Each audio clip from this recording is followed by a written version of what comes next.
voin ni som pathum thakwa sang ni som ni panga hian Aizawl le Lunglei inkar Kawng apinga then fai na tho ngal ani chuan voin vek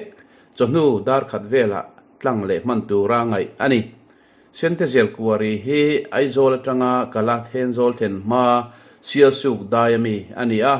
kumina tumni emo amin to a Kawng ero aping rei thin lova tun tuma amin hi anasa ang reng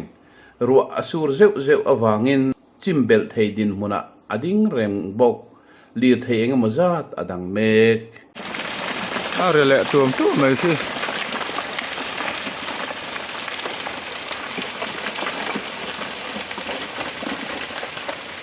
ai tampo ta le thut thei bok ani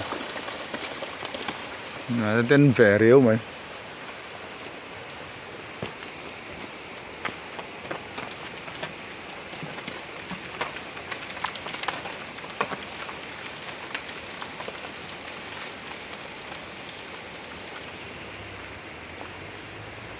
tang le thap don ni he